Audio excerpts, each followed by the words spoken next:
اعوذ باللہ من الشیطان الرجیم بسم اللہ الرحمن الرحیم۔ اللہ تبارک و تعالیٰ کے نام سے شروع جو بڑا مہربان اور نہایت رحم کرنے والا ہے۔ قرب قیامت کا ایک ایسا خوفناک فتنہ جس کا خوف اور دبدبہ ہر زمانے میں پایا جاتا تھا۔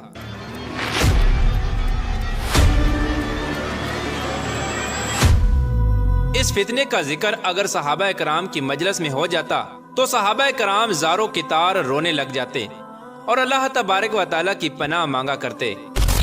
پیارے دوستو، آج کی اس ویڈیو میں ہم بات کریں گے کائنات کے سب سے بڑے فتنے کی، یعنی دجال کی، کہ دجال کون ہے اور دجال حقیقت میں کس شخصیت کا نام ہے، اور دجال کی پیدائش کب اور کیسے ہوئی، اور دجال کے ماں باپ کون ہیں، اور کیا حضور پاک صلی اللہ تعالی علیہ وآلہ وسلم کے زمانے میں بھی دجال موجود تھا، اور دجال اس وقت کہاں ہے، اور دجال اس دنیا کے اندر کب ظاہر ہوگا۔ پیارے دوستو، ان تمام تر سوالات کے جوابات قرآن و حدیث کی روشنی میں آج کی اس ویڈیو میں ہم آپ کو بتائیں گے، لہٰذا آپ سے گزارش ہے کہ ہماری اس ویڈیو کو اینڈ تک ضرور دیکھیے گا۔ پیارے دوستو، حضور پاک صلی اللہ تعالی علیہ وآلہ وسلم نے ارشاد فرمایا کہ قیامت اس وقت تک قائم نہ ہوگی جب تک دجال اس دنیا میں ظاہر نہ ہو جائے۔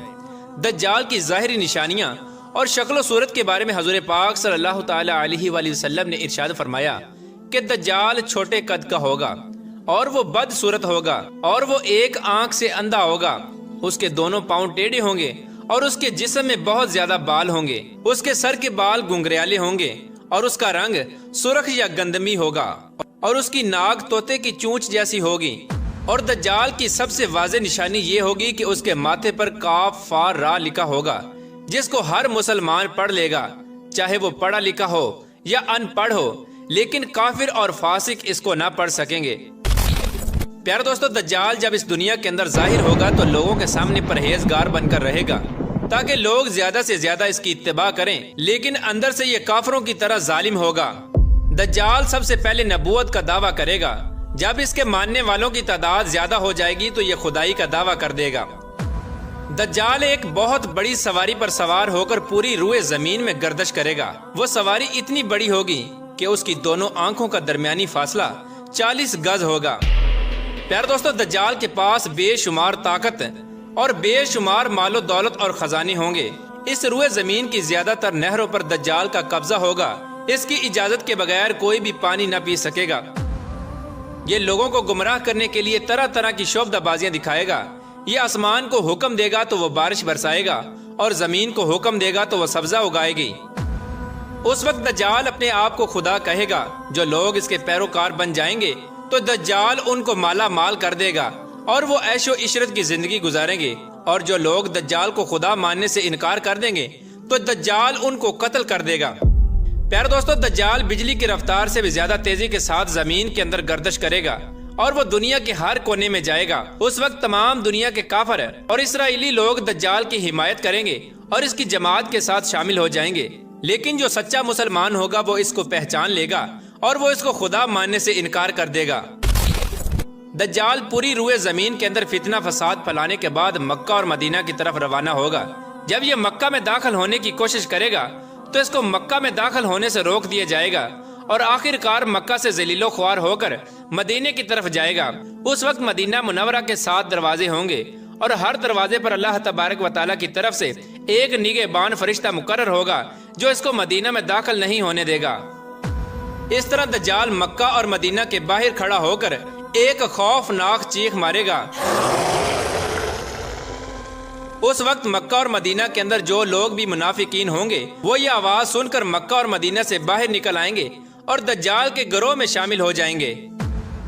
پیارے دوستو، دجال 40 دن تک اس دنیا کے اندر رہے گا، اور بالآخر حضرت امام مہدی علیہ السلام اور حضرت عیسیٰ علیہ السلام کے ساتھ اس کا مقابلہ ہوگا۔ اس وقت دجال کا لشکر دنیاوی اسباب کے اعتبار سے مسلمانوں سے مضبوط ہوگا۔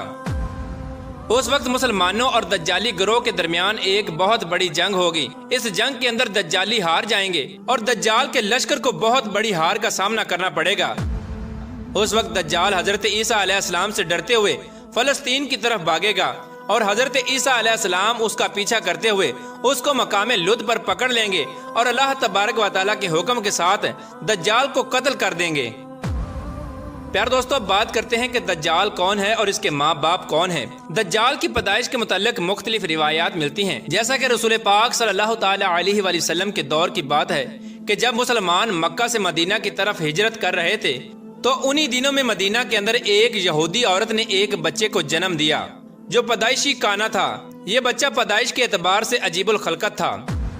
بچپن میں یہ مدینے کے اندر بچوں کے ساتھ کھیلا کرتا تھا، لیکن آہستہ آہستہ یہ بچہ مشہور ہونے لگا اور اس نے مدینے کے اندر اپنے اوپر وحی یا القاء آنے کا دعویٰ کر دیا، اور یہ بچہ لوگوں کے ساتھ عجیب و غریب اور پر اسرار باتیں کرنے لگا۔ جب اس کی ماں کو اس بات کا علم ہوا تو اس کی ماں حضور پاک صلی اللہ تعالی علیہ وآلہ وسلم کے پاس آئی اور اپنے بیٹے کا سارا حال حضور پاک صلی اللہ تعالی علیہ وآلہ وسلم کو بتایا، اور اس بچے کی ماں حضور پاک صلی اللہ تعالی علیہ وآلہ وسلم سے یہ گزارش کرنے لگی کہ آپ اس کا معائنہ کریں کہ یہ کیا کر رہا ہے۔ ایک دن حضور پاک صلی اللہ تعالی علیہ وآلہ وسلم صحابہ کرام کے ہمراہ اس بچے کا معائنہ کرنے کے لیے اس کے گھر کی طرف روانہ ہوئے تو آپ نے رستے میں اس بچے کو انصاری بچوں کے ساتھ کھیلتے ہوئے دیکھا۔ اس بچے کا نام ابن سیاد تھا۔ اس وقت حضور پاک صلی اللہ تعالی علیہ وآلہ وسلم کے ساتھ عمر ابن خطاب رضی اللہ تعالی عنہ اور دیگر صحابہ کرام بھی موجود تھے۔ اس وقت ابن سیاد بلوغت کے قریب تھا لیکن جوان نہیں ہوا تھا۔ حضور پاک صلی اللہ تعالی علیہ وآلہ وسلم اس کے قریب گئے لیکن اس کو پتہ نہ چلا، تو آپ صلی اللہ تعالی علیہ وآلہ وسلم نے اس کی کمر پر ایک ضرب لگائی اور ابن سیاد سے فرمایا، کیا تم گواہی دیتے ہو کہ میں اللہ کا رسول ہوں؟ تو ابن سیاد نے آپ صلی اللہ تعالی علیہ وآلہ وسلم کی طرف دیکھا اور کہا کہ میں گواہی دیتا ہوں کہ آپ اللہ کے رسول ہیں۔ پھر ابن سیاد نے حضور پاک صلی اللہ تعالی علیہ وآلہ وسلم سے کہا کہ کیا آپ گواہی دیتے ہیں کہ میں اللہ کا رسول ہوں؟ تو آپ صلی اللہ تعالی علیہ وآلہ وسلم نے ابن سیاد کو چھوڑ دیا اور فرمایا کہ میں اللہ اور اس کے رسولوں پر ایمان لایا۔ اس کے بعد نبی پاک صلی اللہ تعالی علیہ وآلہ وسلم نے ابن سیاد سے پوچھا کہ تو کیا دیکھتا ہے؟ تو ابن سیاد نے کہا کہ میں سمندر پر عرش دیکھتا ہوں۔ تو اس وقت حضور پاک صلی اللہ تعالی علیہ وآلہ وسلم نے ارشاد فرمایا کہ وہ ابلیس کی چال ہے۔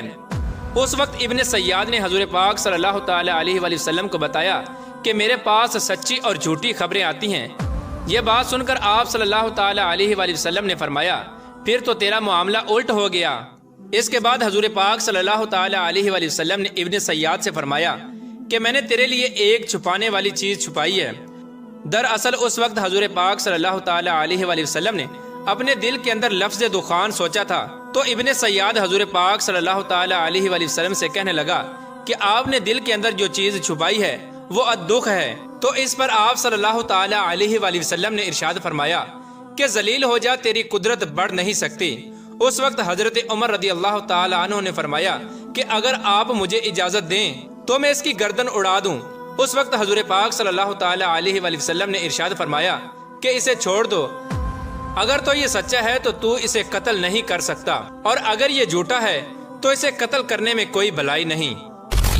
پیار دوستو، مدینے کے لوگ ابن سیاد کے بارے میں یہ کہا کرتے تھے کہ بعض شیاطین اس کے پاس آتے تھے جو اس کو عرش الہی کی خبریں دیا کرتے تھے، جبکہ حضور پاک صلی اللہ تعالی علیہ وآلہ وسلم نے ابن سیاد کے معاملے میں سکونت اختیار کی ہے، کیونکہ آپ صلی اللہ تعالی علیہ وآلہ وسلم کی طرف یہ وحی نہیں کی گئی کہ ابن سیاد کی حقیقت کیا ہے، جبکہ بعض لوگ ابن سیاد کو ہی دجال مانتے ہیں، اور کچھ صحابہ کرام کا خیال بھی یہی تھا۔ اور ایک دوسری روایت میں ملتا ہے کہ حضرت عمر رضی اللہ تعالی عنہ حضور پاک صلی اللہ تعالی علیہ وآلہ وسلم کے سامنے ابن سیاد کو دجال کہا کرتے تھے، لیکن آپ صلی اللہ تعالی علیہ وآلہ وسلم نہ ہی اس بات کا اقرار کرتے اور نہ ہی اس بات کا انکار کرتے۔ پیارے دوستو، ابن سیاد کے اندر ایسی بہت ساری نشانیاں موجود تھیں جو کہ دجال کی نشانیاں تھیں۔ یہی وجہ ہے کہ اس دور کے اندر صحابہ کرام بھی ابن سیاد کو دجال کہا کرتے تھے، اور بعض مفسرین کا یہ کہنا ہے کہ ابن سیاد ہی وہ شخص ہے جو قرب قیامت میں دجال بن کر ظاہر ہوگا۔ حضرت ابو سعید خدری رضی اللہ تعالی عنہ بیان کرتے ہیں کہ ابن سیاد مجھ سے کہنے لگا کہ میں دجال کے ماں باپ کو بھی جانتا ہوں اور دجال کو بھی جانتا ہوں۔ تو اس وقت حضرت ابو سعید خدری رضی اللہ تعالی عنہ نے ابن سیاد سے کہا کہ کیا تو اس بات کو پسند کرتا ہے کہ تو ہی دجال ہو؟ تو اس وقت ابن سیاد نے کہا کہ اگر مجھے دجال بنایا گیا تو میں اس بات کو ناپسند نہیں کروں گا کہ میں دجال بنوں، یعنی کہ میں دجال بننا پسند کروں گا۔ پیارے دوستو، بعض مفسرین کا کہنا ہے کہ ابن سیاد دجال نہیں، کیونکہ یہ بعد میں ایمان لے آیا تھا، بلکہ دجال حضرت سلیمان علیہ السلام کے دور میں جنات اور انسانوں کے ملاپ سے پیدا ہوا تھا اور اس کے ماں باپ کو قتل کر دیا گیا تھا اور دجال کو ایک جزیرے کے اندر قید کر دیا گیا، اور یہ انسانوں اور جنات کے ملاپ سے پیدا ہونے والا بچہ یعنی دجال آج بھی اسی جزیرے کے اندر قید ہے، اور اس کے ساتھی شیطان اس کو ہر بات کی خبر دیتے ہیں۔ دجال کی پیدائش کے بارے میں حضرت امام زرقانی رحمۃ اللہ تعالی علیہ بیان فرماتے ہیں کہ دجال وہ فتنہ ہے جس کو اللہ تبارک و تعالی نے اس وقت پیدا فرمایا جس وقت حضرت آدم علیہ السلام کو جنت سے نکالا گیا تھا، اور دجال کو بنا ماں باپ کے پیدا کیا گیا، اس کا کوئی ماں باپ نہیں۔ پیار دوستو، حقیقت تو یہ ہے کہ دجال قرب قیامت میں ظاہر ہوگا، اور اس کی جو نشانیاں ہوں گی وہ واضح طور پہ حضور پاک صلی اللہ تعالی علیہ وآلہ وسلم نے اپنی احادیث کے اندر بیان فرمائی۔ لیکن یہ دجال کہاں ہے، اور یہ کہاں سے آیا، اور یہ کیسے پیدا ہوا، اور اس کے ماں باپ حقیقی طور پر کون ہیں، اس کے بارے میں کسی کو کوئی علم نہیں۔ اس کا علم صرف اللہ تبارک و تعالیٰ کے پاس ہے۔ اللہ تبارک و تعالیٰ بہتر جانتا ہے کہ دجال حقیقت میں کون ہے اور یہ کیسے پیدا ہوا۔ اللہ تبارک و تعالیٰ سے دعا ہے کہ اللہ تبارک و تعالیٰ اپنے پیارے حبیب حضرت محمد مصطفیٰ صلی اللہ تعالی علیہ وآلہ وسلم کے صدقے ہمیں دجال کے فتنے سے بچائے اور ایمان کی سلامتی کے ساتھ ہمیں جینا مرنا نصیب فرمائے۔